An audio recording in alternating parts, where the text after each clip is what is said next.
Allah subhanahu wa ta'ala has said, "We have established you in the earth and have appointed for you forms of life, but little thanks do you give." Allah subhanahu wa ta'ala is here reproaching us with what really is the central reproach of the human condition. He gives so much. The immensity of the universe is all his gift. None of it is for any other order of creation, it is for us. And how little do we give thanks? The more we discover about it, the less we seem to understand it. The more amazed we are by the beauty of it, by the order, by the depth, the harmony, the precision, by the stately procession of space and time, the less able we seem to give thanks. This is the modern condition, but it's hardly new. The modern mind is the mind of Fir'aun, but the mind of Fir'aun is old. Human beings have always had that capacity. So Allah subhanahu wa ta'ala complains of us. قَلِيلٌ مِّنْ عِبَادِيَ الشَّكُورِ. Few amongst my servants is he who really gives thanks, regularly gives thanks. But he has told us, and shukr is an important principle in his book, that if we do give thanks, he will give us more. وَلَئِن شَكَرْتُمْ لَأَزِيدَنَّكُمْ. If you give thanks, I shall certainly give you more. This is the emphatic form of the verb in Arabic. If you give thanks, I shall certainly give you more. This is his generosity, and this is his promise. And we see the Anbiya and the Awliya and the great ulama of this religion were people of shukr. They were shakirin. Now, we find the perfect example of this in the seerah of the loved one sallallahu alayhi wa sallam. He was shakir, grateful for the blessings of his Lord. Despite the fact that of this dunya in its immensity and of the treasures of the earth, he had so little and cared for it so little, he was the most thankful of men. Beautiful, famous hadith. Ata, radiallahu anhu, this is Ata bin Abi Rabah, one of the great narrators of hadith, who spent much time with the holy widow Aisha, radiallahu anha, and she was widowed for more than 50 years, during which time she narrated and she narrated and she narrated. So Ata asks Aisha, radiallahu anha, one day, ما أعجب ما رأيت من رسول الله صلى الله عليه وسلم. What's the most extraordinary thing that you ever saw of Allah's Messenger sallallahu alayhi wa sallam? فبكت, and she wept. وقالت وأي شأنه لم يكن عجبا. And she said, and what part of his life was not extraordinary, was not amazing? And then she tells him one narrative which becomes an important principle, a rukn, a basic pillar for our belief in the importance of shukr. That one night they were together, and the Holy Prophet sallallahu alayhi wa sallam says, Yabnata Abi Bakr, a daughter of Abu Bakr. And then he says, Darini ata'abbadu li Rabbi, let me worship my Lord. فقالت أحب قربك وأوثر هواك.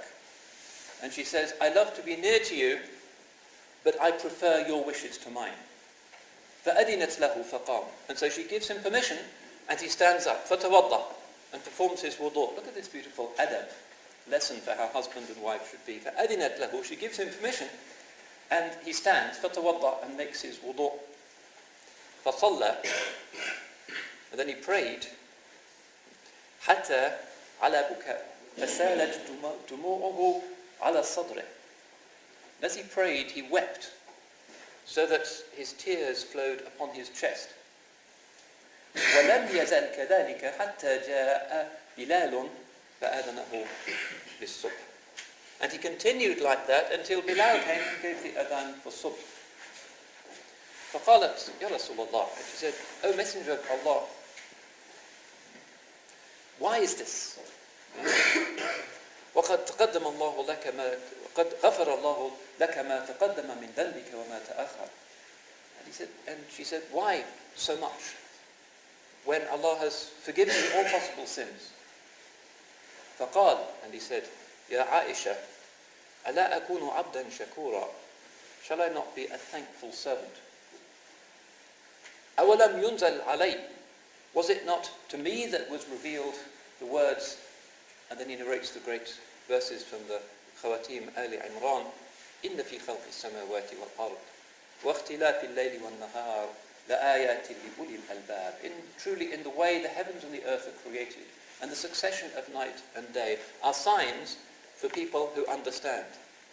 الَّذِينَ يَذْكُرُونَ اللَّهَ قِيَامًا وَقُعُودًا وَعَلَى جُنُوبِهِمْ وَيَتَفَكَّرُونَ فِي خَلْقِ السَّمَاوَاتِ وَالْأَرْضِ. Those who remember their Lord standing and sitting and on their sides and think of the way in which the heavens and the earth are created.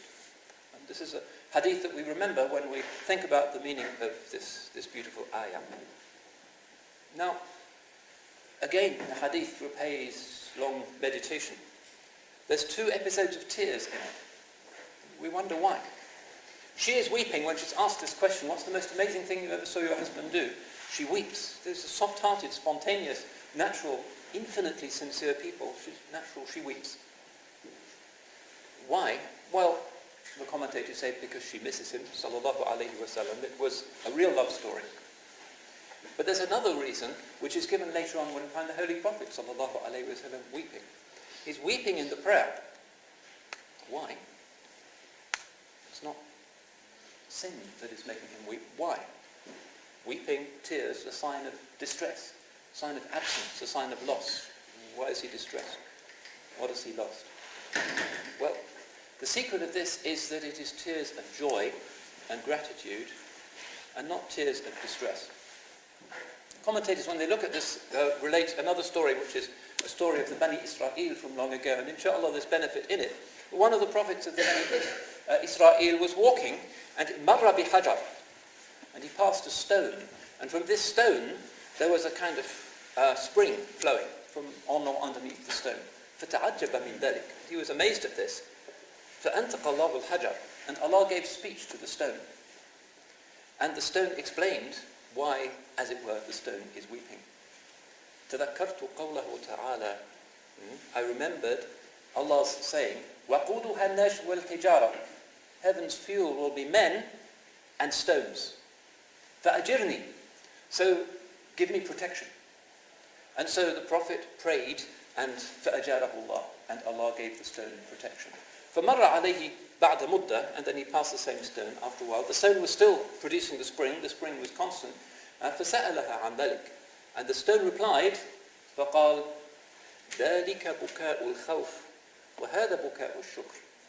The first were tears of fear, and these are tears of gratitude. And these were the tears of the Holy Prophet ﷺ. So often we find him weeping, or his eyes becoming moist in the hadith, very often, which is surprising to us, for men in particular, regarded as something that's not virile, but he was the most virile of men, sallallahu alayhi wa sallam, a great warrior, but he would weep. And sometimes it is through bereavement, through sorrow, through loss, when his son dies, Ibrahim. Sometimes it's for joy, and when he is worshipping his Lord in the depths of the night, when he could be with his beloved wife, and the tears come, it's not for sorrow, but it's for joy, and it's for shukr. Now, this principle of shukr is something that really is, in a sense, the same as the principle of iman itself. Holy Prophet ﷺ benefits us by giving us this particular ayah in connection with this. And there is, in fact, so much in the Quran that inspires gratitude. We're not very grateful, but Allah subhanahu wa ta'ala gives us much. Yadahu mabsutatan, his hands are spread out. And it's this verse in Ali Imran, truly in the way the heavens and the earth are created in the succession of night and day. In other words, the cosmos, the universe in its smallness and its immensity and its symmetry and its colours and its beauty, signs for people of understanding. And then the prayer comes. The natural response to this is shukr al-mun'am, to see that all of this has a source and to see the beauty and the balance of it. And naturally, the believer, when he sees the world with a humble heart, not with the arrogant heart of Fir'aun, but when he sees the world with a tender, sensible, humble heart, he will overflow with gratitude. That's the natural response to so immense a gift. And thus was the heart of the Holy Prophet ﷺ, absolutely overflowed with gratitude. Now, in a building like this, some of the things that they study are to do with cosmology and physics and the origins of the universe and big stuff. string theory and the rest. Just consider some of the things that they've looked at which they haven't yet sort of attempted to theorize. Physical constants, for instance. This huge universe, well, our awareness of how physics works is a lot more sophisticated than it's been in the past, but still the basic problems have not been solved. Physical constants.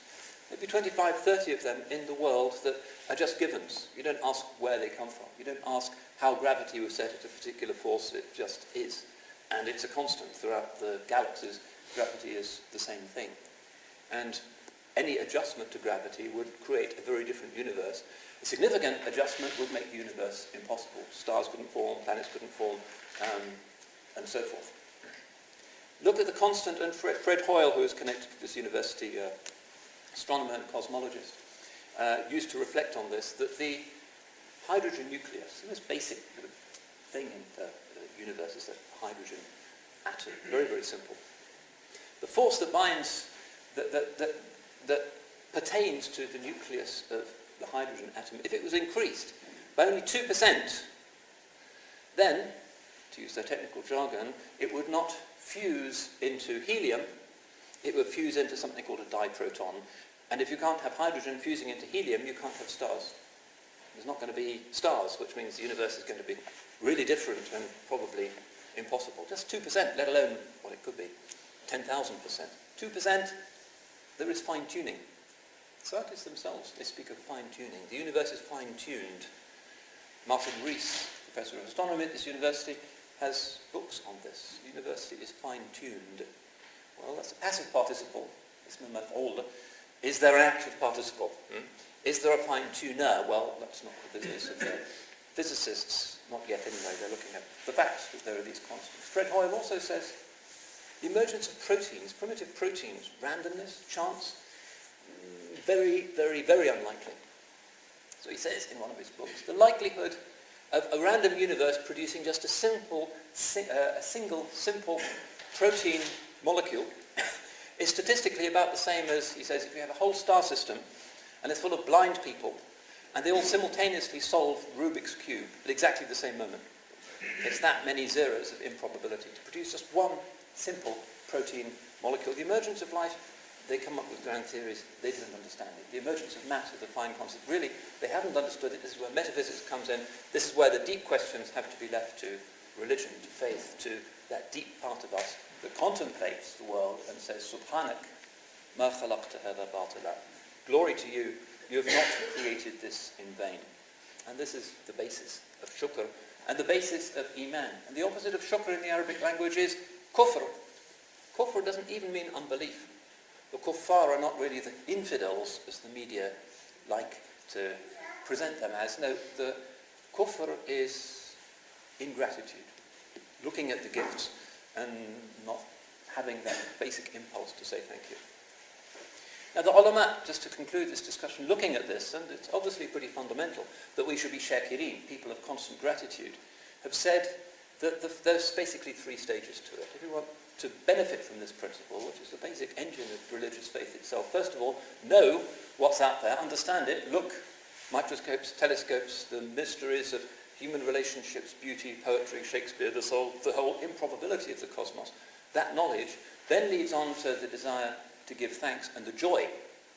This is the joy that makes the Holy Prophet ﷺ weep in the middle of the night, that carries him through those long dark hours of prayer, the joy of gratitude. And gratitude not for the thing that you're given, not to the thing you're given, or happiness in the thing you're given, but to the donor. If somebody gives you the thing that you've always wanted, the latest iPhone or whatever, you'll really overcome with gratitude, directed to the donor, not to the thing itself, which in that moment of happiness you may not even notice much. Overcome with gratitude, maybe tears of gratitude will come to your eyes. And then the third thing that we need to think about to make sure that this is working for us is what we do about it. Powerful emotion, gratitude, joy, euphoria, so much that it can make you cry. What do you do about it? Well, it happens automatically, and this is the test, according to the ulama, of the authenticity of our shukr. They say it fills you with so much joy that each part of you gives thanks. So parts of your body, they're doing things that are inherently beautiful.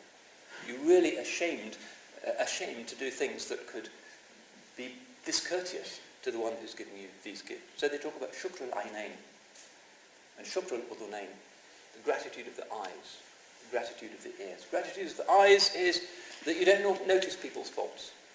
You're not that kind of person. You just don't see the faults. The gratitude of the ears is that you never hear anything bad about people. You never pass on rumours and backbiting and snide stories. You're not that kind of person. Shukr has protected you from those lower possibilities. That's a great gift. And that's how, they say, we can test to see if this is sincere within us. Are we kind of delighted when we hear bad stories about other people? Do we like to read Hello magazine to see what the celebs are doing and all of their bad relationships? Do we get off on that, which is a very ugly modern habit? No, that's a sickness. To learn about people's divorces and their strange things, not healthy, not good. Instead, the person who is shakir, who is grateful to Allah subhanahu wa ta'ala, has this love for al-bashariyah and this respect for creation, doesn't see the faults of others, and also doesn't like to hear about the faults of others. This is important for us because often we become an ummah of blaming, tittle-tattle, unhappiness, ingratitude. So much we are given. We complain about the modern world. It gives us some things that are not so bad. The dentists are a lot better than, say, they were 1,000 years ago. There's compensations. Allah subhanahu wa ta'ala is always generous. He doesn't stop being generous. His name Kareem is constant. And our shukr should be constant. So all of these complaints, all of this grumbling, all of this anger, dissatisfaction, vengefulness is from a lack of shukr. And it's the complete opposite of the maqam of the Holy Prophet sallallahu alaihi wasallam, who had so much love for his Lord that he would cry with joy and gratitude. The Islam that brought real sa'adah, real happiness, despite his poverty, such joy that a rich man could never know, carried him through those long hours just of obedience and gratitude to his Lord, despite the fact that there were no sins to be atoned for. So we ask Allah subhanahu wa ta'ala to help us to see the world correctly, not with the eye of the ego, but with the eye of the heart, so that we can truly drink this blessing of correct vision, of gratitude, of shukr, and so that we can become ethical and beautiful shakirin, inshaAllah. أقول قولي هذا واستغفر الله لي ولكم ولسائر المسلمين إنه هو الغفور